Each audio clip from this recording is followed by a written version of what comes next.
عمرے کے مناسک مکمل کر لیے، حرم میں ہی موجود رہا، لیکن حلق 4-5 گھنٹے بعد کروائی، کوئی دم نہیں۔ اگر کپڑے پہن لیے تھے پھر دم ہے، اگر احرام میں رہے 4-5 گھنٹے کے بعد حلق کرا کے احرام کھولا پھر کوئی حرج نہیں۔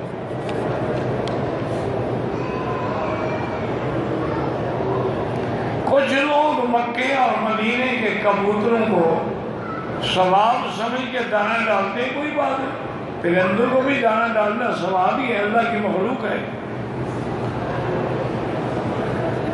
پہلے بزرگ بیچارے روٹی کے بالکل جو باریک ٹکڑے ہوتے تھے وہ جا کے چیونٹیوں کے لیے رکھتے تھے، کچھ بڑے ہوتے تھے تو پرندوں کے لیے رکھتے تھے، اس سے کچھ بڑے بچ گئے تو کتے وغیرہ کو پھینک دی، تاکہ ہر چیز کو مخلوق کو ملے۔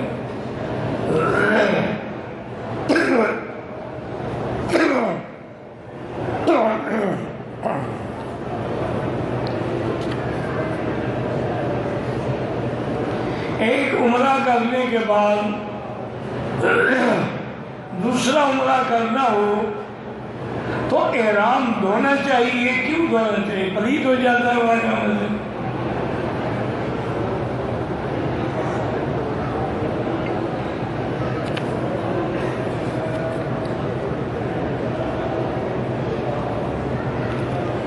میں نے عمرہ کیا، بال جتنے کٹوائے دم پڑ گئی، بال آپ کو حدود حرم میں کٹوانے تھے۔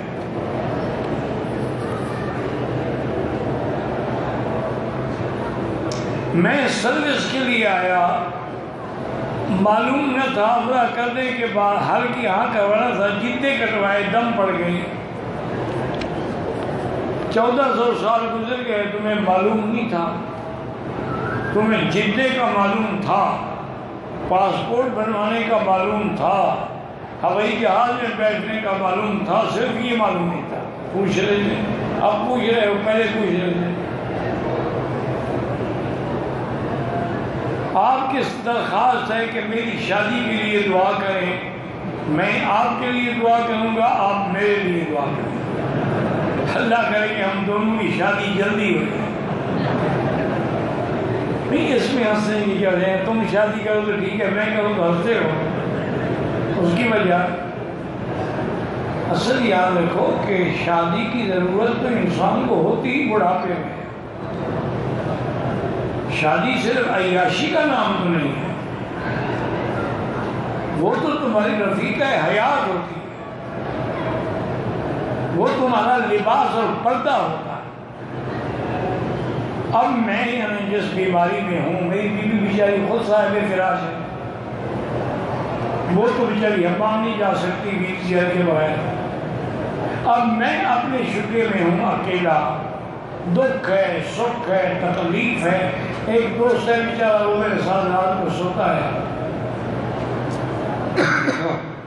تو کبھی کبھی وہیں بستر میں بیٹھ کے پیشاب کرنا پڑتا ہے، تو بڑی شرم آتی ہے۔ بیوی اور کوئی شرم نہیں نا، بیوی ہے۔ تو اس لیے یہ ایسی بات نہیں ہے، ہمارے پاس چونکہ ہندو تہذیب ہے نا جی، اس لیے زنا کرتا رہے، دوسری شادی کا نام نہ لے، دوسری شادی کرے تو بس گھر میں آگ لگ جائے۔ لیکن ان کے لیے بھی ضروری ہے کہ دونوں میں عدل کریں، دونوں کا خرچہ برداشت کریں۔ اگر نان نفقے کی طاقت نہیں ہے تو شادی کرنے کی کیا ضرورت ہے؟ بہرحال اللہ آسان کرے۔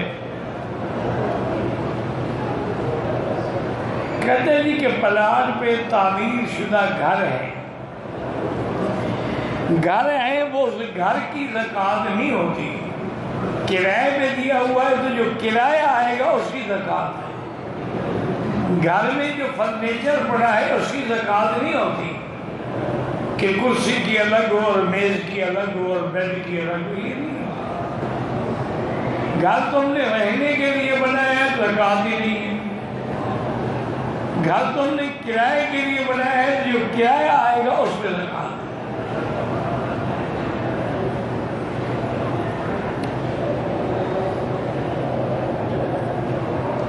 موبائل فون پہ تلاوت کرنا کیسا ہے، جائز ہے؟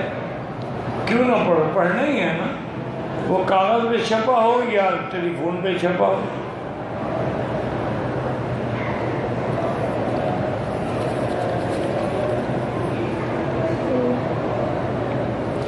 جلدی شادی کا وظیفہ یہ ہے کہ 3 دفعہ سورۃ الرحمن اول آخر درود شریف پڑھ کے دعا کیا کرو، اللہ آسان کرنا ہے۔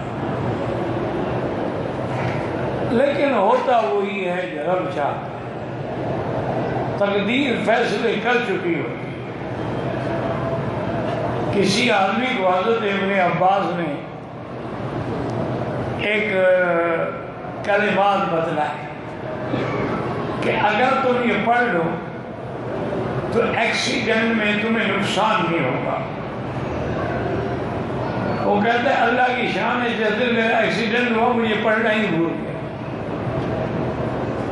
تو اس لیے عربی مثال دیتے ہیں کہ اذا جاء القدر عمی البصر، کہ جب تقدیر آ جاتی ہے آدمی آنکھیں اندھی ہو جاتی ہے۔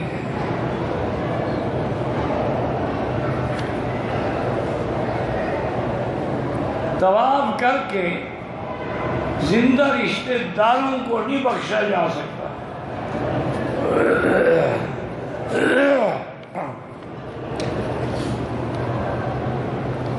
ایک کمپنی میں نے پیسہ لگایا ہے، منافع ہر ماہ نفع نقصان کے حساب سے ملتا ہے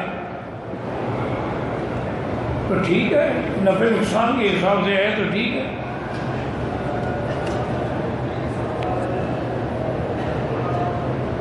مغرب کی اذان کے بعد 2 رکعت سنت جو ہے، یاد رکھو اصل میں ایک حدیث مبارک ہے، بین کل اذانین صلاۃ، کہ یعنی اذان اور تکبیر کے درمیان میں نماز پڑھا کرو۔ امام صاحب فرماتی ہیں کہ ایک اور حدیث میں ہے کہ الا المغرب، مغرب کے لیے نہیں باقی ہر نماز میں پڑھو۔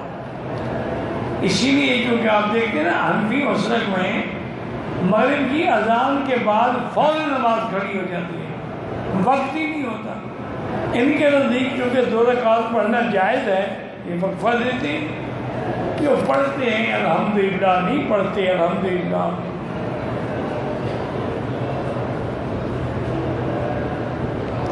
کہتے ہیں کہ پاکستان اور انڈیا جو ہے وہ کعبۃ اللہ کی کس سمت میں آتا ہے، نقشہ اٹھا کے دیکھ لو، مجھے کیا پتا۔